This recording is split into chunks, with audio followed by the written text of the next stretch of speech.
Well, soccer's like always been a part of my life. I probably started playing when I was like 4 or 5, just like rec ball. My dad, I remember my dad was my coach. I played with actually some of my friends that I'm still friends with now, ended up being on my team, but yeah, I don't really remember when it began. I just remember that it's kind of always been there. I decided to go to Fitch just because that was the town that I'd always lived in.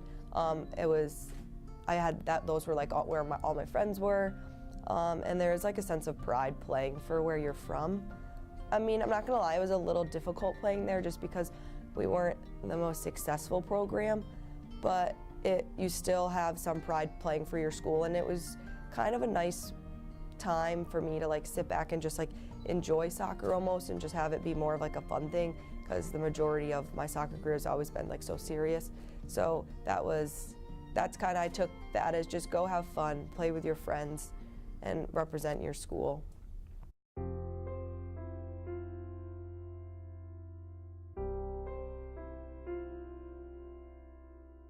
So my sophomore year, after the fall season of high school, I was getting ready to go back to my club team, and I just wasn't excited. I didn't want to go. I just had like no desire to go. So I remember calling my club coach on the phone and just explaining it all to him, he's actually the women's college coach at Trinity. Called him and I just talked to him, and I was like, look, like I don't want to be here, like really, like we talked for a while. He was super understanding, and he was like, okay, take the winter off, do what you need to do, take your break, and then we'll reevaluate when the spring comes. So I took the winter off, didn't do anything to do with soccer whatsoever. And the spring came along, and he called me again, and he was like, hey, so what's the deal? Like, what are we doing? I was like, I still don't miss it. It's been 3 months. I still don't want to play. I don't feel like maybe soccer's just over for me. It's always been such a big part of my life, and I just wanted to be like a normal kid. I'd never really been a normal kid. I never got to hang out with people in my town. It sounds stupid, but that was the year I started dating my boyfriend. I wanted to hang out with him and not be gone all the time. So I just wanted to be normal, so I was like, I just think soccer's like, it's just not in the cards for me.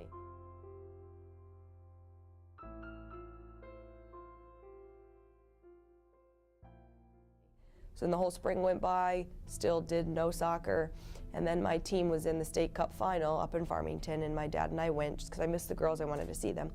And as soon as I got to the field, it was like a flood of emotions. Like I just started crying, and I was like, oh my God, I miss this so much. And ever since that day, like the love that I have for soccer has like changed so much. Like I used to like every once in a while, like I don't want to go to practice. Like ever since then, there has not been one time where I didn't want to do anything that has to do with soccer. Like I became so much more like in love with it, and it was so much more fun, and I was so much more passionate about it. So I think it was just, I just needed to step back to just see and realize how much that I really loved it and how like big of a part of my life that it really was. So my junior year, probably end of my sophomore year, I started looking at schools. I kind of got a late start because my sophomore year I wasn't playing, so at that time I really wasn't looking at schools. But I'm a homebody. I like to stay close, so I really only looked at schools that were close. And the coach at Southern had reached out to me, and so I went to visit. I loved it. The girls there were super nice, and he continually stayed in touch with me, came to my games. I just like felt comfortable. I didn't really look anywhere else, and like looking back now, I obviously regret it because I didn't stay there. So if I would have, hey, maybe come to Eastern, I would have been here for another year. But at that time, that was all I wanted. I liked Southern, and that's where I wanted to go, so I ended up there. When I decided that I was going to leave Southern, I knew I was going to go home for the spring and live there and go to community college, because that was the whole reason I was leaving. I needed to go home, and I needed to like regather myself. But I knew I didn't want to be done with soccer. So Eastern popped into my mind because my dad went here. It was close. It was D3, and I remember in the recruiting process, I had contacted Coach a little bit. So I went to the recruiting clinic here in the beginning of December and got the tour and talked to Coach and like did all that stuff. And I just felt comfortable. I remember a couple of the girls a year younger than me, because they were coming here the next year, were at the clinic, and I remember like hanging out with them, and like I just had like a good vibe. I felt I don't know, it sounds corny, but like I just like felt like this was the place for me. So then like a little while later, coach like said that he would like love to have me and offered me a spot, and I was ecstatic, and I was like, great, I'll be here in the fall.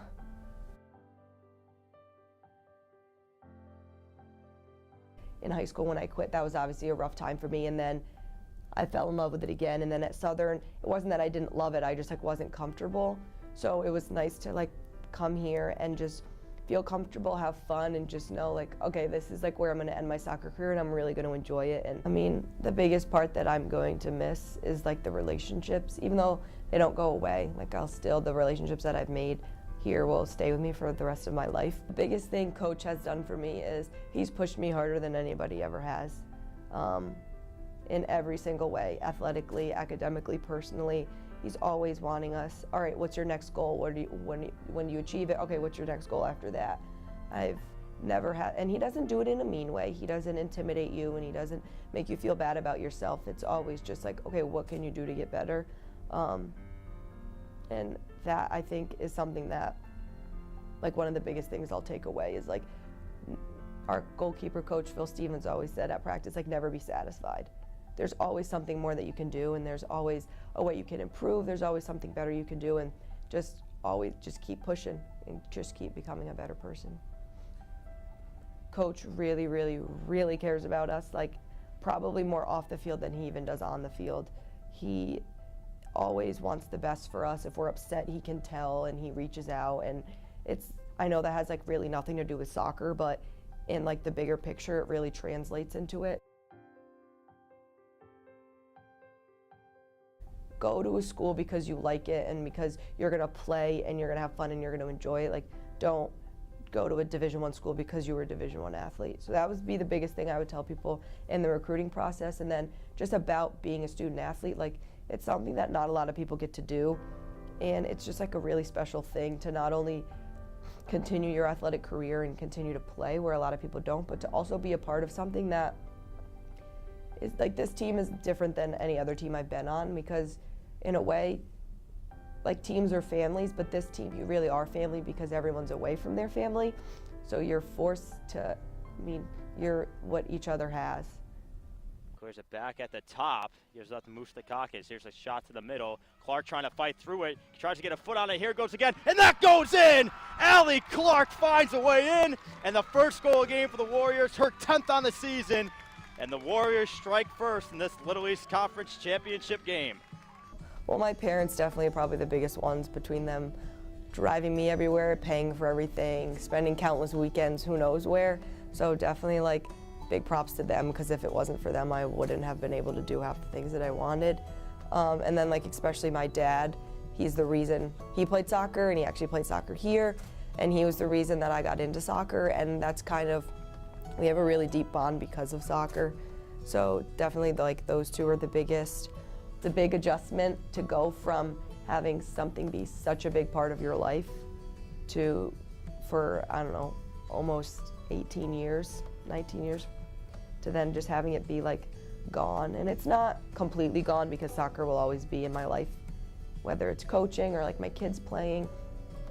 But to know that I'll never like put cleats on again in a serious like collegiate uniform is like really, really hard. But I think that I've come to terms with it and realize that like the next chapter of my life is coming. Like, I'm gonna start my career and start my family, and that's what the things I've learned from soccer are why I can do those things and why I'll be successful.